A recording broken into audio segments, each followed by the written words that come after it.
Hi everyone, I'm JD from Willow Journals. Welcome back to my channel. I'm a journaler, journal maker and teacher of journaling courses, and today is day 6 of the Inspiration Journal course, where I'm showing you how to make your own collage art journal like this one in front of me. And the collage prompt for today is music paper. So vintage music paper in particular is one of my favorite items to use in my journaling and to make journals, and I wanted to just use a whole bunch of different papers for this page that I've been collecting. So some of these pages when I buy vintage music books from op shops or vintage places, I will go through the books and pull out any pages that speak to me in particular, and I'll pull out pages that maybe have a lovely illustration or a page that has a song that means something in my life, or it might have some words on the page that resonate with me. So those kinds of things I will pull out and put them in a drawer or a basket or a little tray, and yeah, I just keep those in my stash ready to go whenever I want to add something to the page that has some, deeper meaning to it or some deeper connection. And this one in particular has some sentimental value because one of my old church pastors gave this to me, and so she knew that I liked junk journals, and she knew that I liked collecting different types of papers to use in my journals. And she went away one time, and when she came back, she left this beautiful vintage music book on the desk. So I used to work at the church, in my local church, doing admin in the office. And so one day when I came into work, I saw on the desk in front of the computer this beautiful vintage music book, and a note from my pastor saying, she thought of me with that. And yeah, it was such a really sweet gift, really, like, for me, that was just so heartfelt.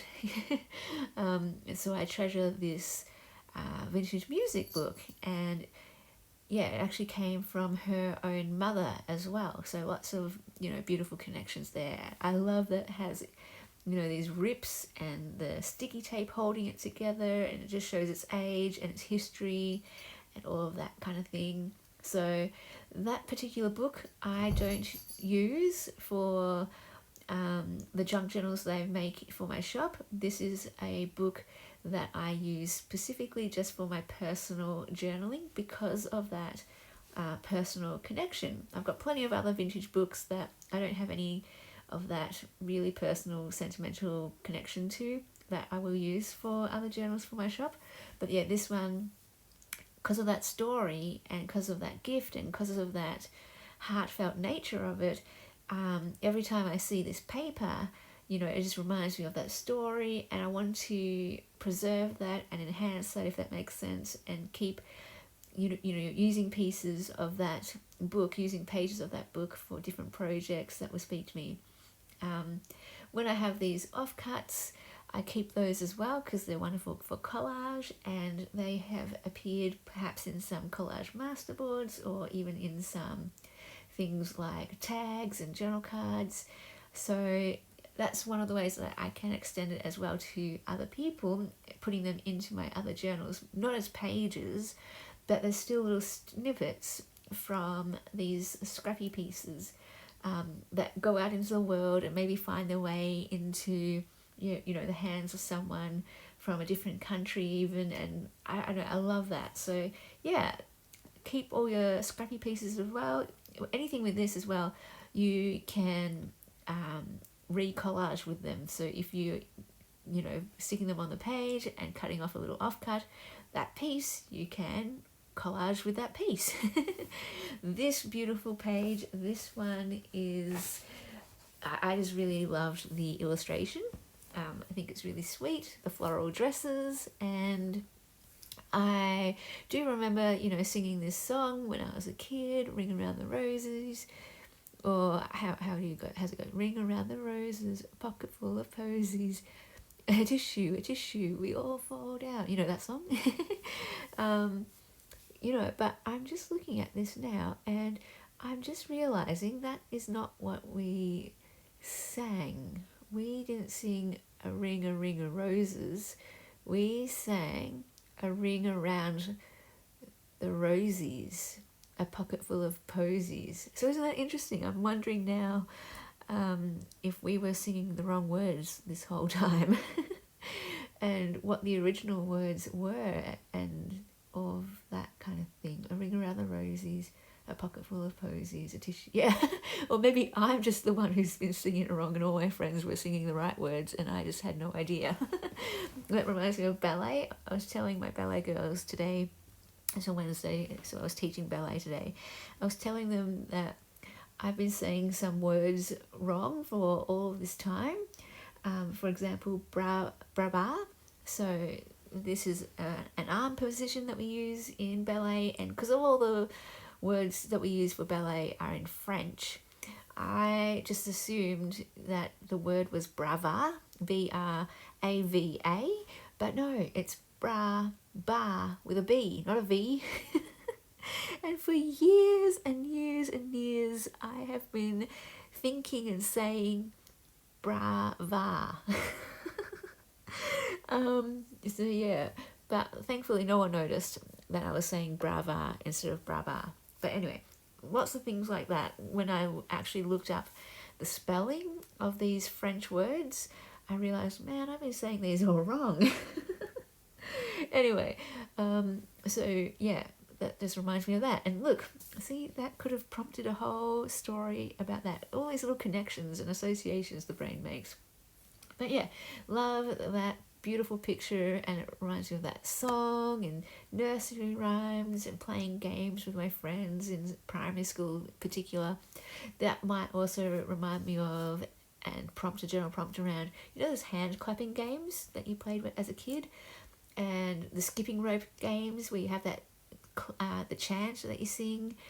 What other ones, like elastics? How did it go? England, Ireland, Scotland, Wales, inside, outside, monkey's tails. And then you get your variations, like we'd change it and say puppy dog's tails.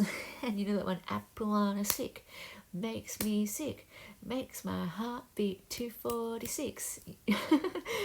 Yeah, these were clapping games, schoolyard games that we played all the time as a kid. So that picture, you know, brings all of that back for me. And you probably have your own stories. You got those dip games, you know, well, not games, but they're just when you're playing chasey, or someone needs to be it. Another game we used to play a lot was called hayaki. Other people would know it as, there's other names for it, like 44 or something like that. But we called it hayaki. I have no idea where that came from. But yeah, one person would be it and everyone else would go and hide, and there would be like a home base or something, and the people had to reach the home base without being seen. If you were seen, the person it would say, hayaki, I see Jason, or hayaki, I see Katie, or something, and then you'd be out. And then if the person reached the spot, they could say hayaki save all, and then all the people who were out would get back into the game. So yeah, we used to play that a lot. And yeah, all the typical ones, you know, chasey, pole tiggy, bob down tiggy. Yeah, I'm just remembering all of these, and I would like to journal about this one time, because all these memories could go. Like, I've already forgotten some of the clapping chants that we used to do, and I used to do them, you know, every day in grade 3. There's one in particular that I'm thinking of, and I just can't remember the song. Like, there's a lot of other ones that I do remember snippets of the song that if I googled them I could find them, but there's this one in particular that I just can't even remember a single word from it. But yeah, I remember the clap. I'm doing it right now if you can hear me, and there were different claps for different songs. And yeah, I hope maybe one day I can figure it out. But yeah, the dip one, it was like, of course there's an eeny meeny miny mo, and the other one, bought a bottle of rum, can't afford it, or something. That's right, there's a party on the hill, would you like to come? And then people would yell out yes or no. Then bring a bottle of rum, rum, rum. And people say, can't afford it. Then pack your bags and get lost. And then that person would go. And then that person wouldn't be it. Then they'd repeated it. So dip, dip. There's a party on the hill. Would you like to come? Then bring a bottle of rum. Okay, rum. Completely ridiculous rhymes. Like, we didn't think anything of them at the time, of course, because we're just kids. But now looking back, you're like, where on earth did these come from, and what on earth were they about? And I don't know if these were all entirely appropriate. But yeah, they were quite fun to do at the time. And that's my childhood. That was my primary school. You know, when you have playtime or lunchtime or whatever you call it, those are the kinds of games that we played. And then I could go into other memories like monkey bars. So grade 1 was my monkey bar phase. Every single playtime and recess and lunchtime, we would just be on the monkey bars. There was another year that was the handstands, maybe grade 2, where we were just doing handstands all the time against the wall. And yeah, just that was our favourite thing to do, was handstands. And then I think it was when we were a bit older, grade, 4, 5, 6, that's when we started getting into more of the hayaki games and that kind of thing. Anyway, there's this other one I'm thinking of. There were 4 long seats, like benches, wooden benches, and they were configured in an arrangement where they were made into a square, so you could stand in the middle of the square. And so one person in the middle of the square would pretend to be a crocodile, and they would snap their hands like a crocodile, and we would all be walking around on top of the benches. And if you got caught, like the person being crocodile had to close their eyes and snap with their hands. And if they caught you with their hands, then you got to be crocodile. But there was a song that we had for it. I think it was Crocodile, Crocodile, what's your favourite colour? If not, why not? Something, something, something. Which can't quite remember the words. And I think that's a good thing, because I don't know if it's entirely appropriate. So I'm curious, did you have those same songs? Like, I'm sure you had songs and your own sorts of clapping games and schoolyard games. But is there anyone out there who had the same ones as me? Like, I don't know anyone else who knows the crocodile one, but I know plenty of people who know similar hand games ones, hayaki. Yeah, I know we also did hopscotch and things like that. And of course we did other games that we just made up, playing house, playing doctors, playing shop, all that kind of stuff.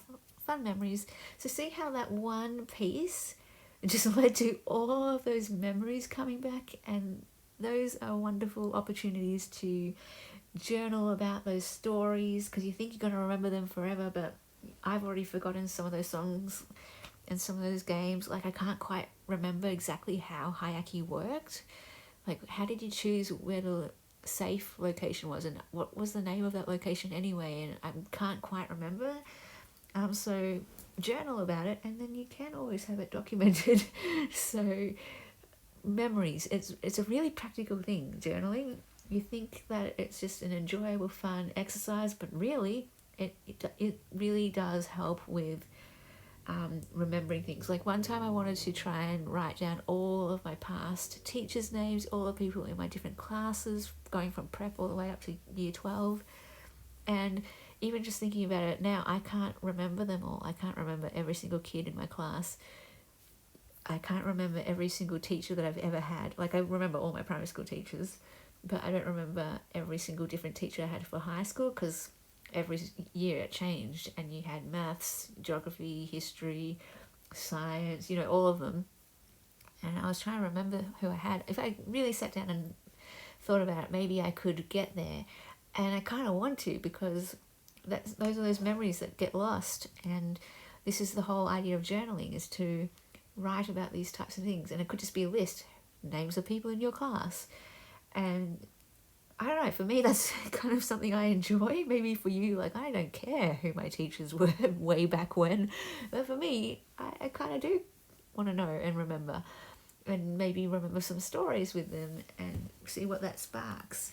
So yeah, anyway, I I've just got a whole bunch of different things that I'm sticking down on the page, from various music paper books, covers as well, to give a bit of colour with the green, and I will do the journaling video over on my Patreon for you guys, for those of you who would like to add writing to your page. The journaling prompt is song. So I didn't end up journaling about school and childhood and games and stuff, but that's just an example of how you can go, one direction you can go, and how you can use the pieces that you choose to spark your own journaling prompts. But yeah, for my particular journaling prompt over on my Patreon, I share about my favourite songs. A big thank you to my beautiful patrons who supported me in April. Thank you so much for allowing me to do this for another month. It really means the absolute world to me, and I could not do this without you. If you would like to become a patron in May, I will leave the link below to my Patreon down in the description box. That's where you get access to more videos from me, personal updates, printables, and if you're a Ruby patron or higher, you get every single digital kit from my Etsy with a new kit each month. If you would like to support my channel through a one-off donation, you can do that through PayPal to my email address or through Buy Me a Coffee. And if you would like to be part of any of my journaling courses, I'm starting them again in May, for the month of May, so feel free to email me to register, and I hope you have fun journaling your life, because your stories matter.